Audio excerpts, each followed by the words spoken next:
Diablo 4 just had its biggest info drop to date, as well as 4 different dev Q&As that just dropped over the last few hours, and I'll try to summarize those up as best as I can. Additionally, we have seasonal content, Paragon board details, post-launch update, expansion details, battle pass details and length, as well as their philosophy on the MMO take for the Diablo series. We got a lot to talk about. What's up, World Tripper? Back in with another video, and today we're checking out all things Diablo 4. Let's just jump right into it. First off, we're going to summarize the Diablo interviews, the Q&As, and there was 4 of them in total, but we'll summarize all those. Then we'll go into a deep dive in one of them, and then we'll continue on with the rest of the stuff. So for the Game Informer interview, they did talk about post-launch quarterly updates, which will introduce additional quest lines that tie into new mechanics and features for each season. They also mentioned that the quarterly content updates will include a new season pass on top of the free season pass. The premium season pass will cost $10. So it's just like normal, like a normal season pass. They're also going to have that premium option and premium track, and from what the sounds of it is, it's all going to be just cosmetic and nothing pay to win.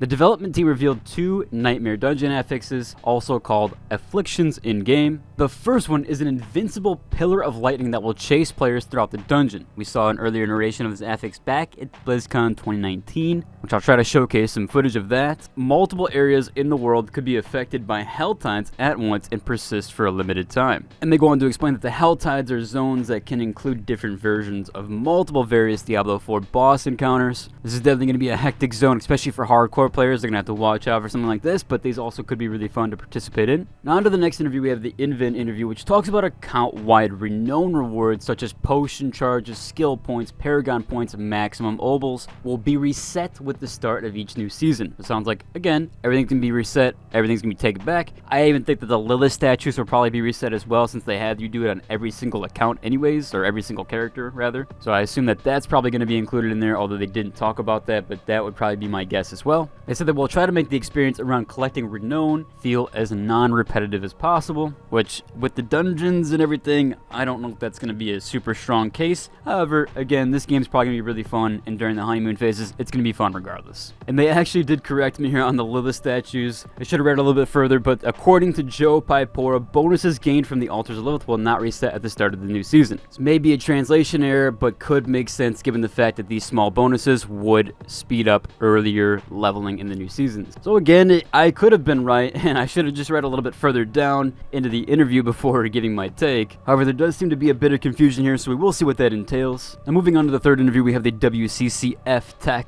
They jump into the Paragon board stuff, and they talk about players can max out the Paragon board, but it will take a very long time. Depending on the playstyle, it might not be something that a player can easily accomplish in a single season. And again, that does kind of make overall sense. It does seem like there's a lot there with the Paragon board overall, with the abilities and stuff like that nature. However, there might not be like the variations that we were seeing. Hopefully there's a lot more variance on the +5 dexterity, +5 intelligence stuff that we saw in the one interview and trailer sort of thing that they did into the Endgame. They also mentioned that through the Paragon board, the development team wanted to cap the progression in Diablo 4 instead of having unlimited character progression within or even outside of a season. And I do know people that really appreciate this feature because of what Path of Exile does. Path of Exile, essentially, you're never going to max out your character. You're always grinding constantly. It's never stopping. And I do know for even like BFA, for a while, there was that thing where you could keep farming endlessly in the BFA season. I can't even remember what it was called. But regardless, you could keep farming it forever, and there was like no end. And I know people that had a really bad gripe with that, so I'm glad that they got rid of that stuff. They did also mention that skill tree introduces players to make decisions on a skill level. It will make sure that those players understand the context of how you're building your character. And yes and no. I mean, I wasn't a huge fan of the skill tree, especially for Necromancer. I felt like it was very one-sided with a lot of things. Sorcerer did feel a lot better with fluidity and builds. I heard a lot of people saying they went full ice build. Some people went the full fire build. They mixed the two. They got lightning builds. I made myself a lightning build. In fact, I have a video on my channel. In fact, 2 of them. And I didn't try the other classes, so I don't know how things like rogue play, etc. But I do know that Necromancer did feel very one-sided, especially with that corpse explosion ability. So we'll kind of have to wait and see how that plays out. Hopefully they do fix the balance a little bit better, and things like that will kind of be more into play.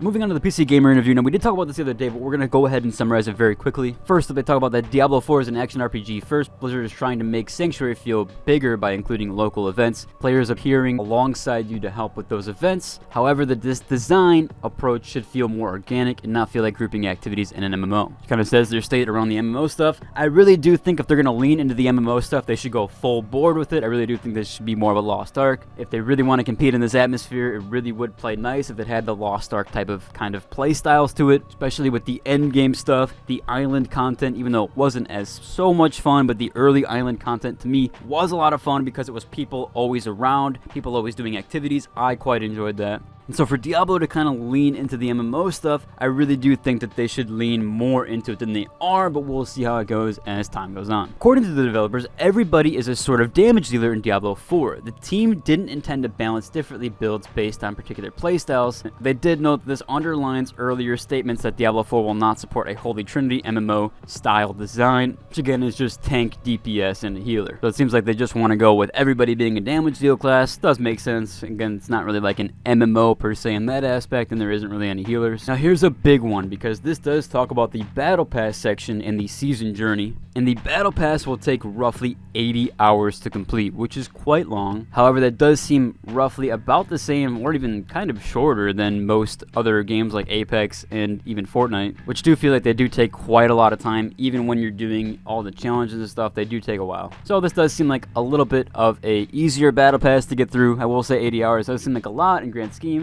but when you compare it to other Battle Passes, this does seem pretty short. And then they also did mention, as I mentioned in the last video, that reaching level 100 could take a little longer than that based on how you play. Which again, yeah, we talked about it being around 100 hours, 80 to 100 hours, depending on how fast of a speed level you are, especially at the beginning. Most people aren't going to know what to do. It's definitely going to take time to get through both the Battle Pass and the level 100 max level. However, it is nice that they both kind of coincide with each other, and they both kind of align with the Battle Pass being 80 hours and level 100 being 80 to 100 hours, depending on how fast or slow you are. Now, jumping back into the Wccftech interview, I do want to talk about the MMO stuff. Whereas they said here earlier, you clarified where Diablo 4 stands right now in terms of dungeon crawler versus MMO, and that the design is to be the former rather than the latter. But I'm wondering if this could maybe slightly change over time as more and more players get to endgame. Is it possible that you could add more MMO-like activities and features to the game? For example, I'm thinking of some stuff Diablo Immortal has been doing, like PvE raids or even PvP features, like recently released territory control for clans, which I thought was pretty cool. They said that we really want to make sure that Diablo 4 remains firmly in the ARPG camp, like we're not really making an MMO. We're making an online game that does have that connected community feel in some places. So when we think about features that we'd like to add to Diablo 4 future, whether it's season or later updates, they did say they could add features. Now again, the game is a live service and things will change over time, which yeah, that definitely could be a possibility. As I said, I really do hope they lean more into it. It's just that I don't think that they can compete with PoE and how in-depth that game really is, and I really do think that they could compete much more so with Lost Ark, seeing as Lost Ark is super pay to win and it's very aggressive in that standpoint. And with Diablo not being pay to win supposedly, I really do think that they could actually win in that market, especially with Western audiences. But that does about cover it for mostly all these interviews, and they do get it pretty in-depth. I will leave the links down below if you want to check any of those out. But if you enjoyed the video, I'd like a like and subscribe, and until the next one, deuces.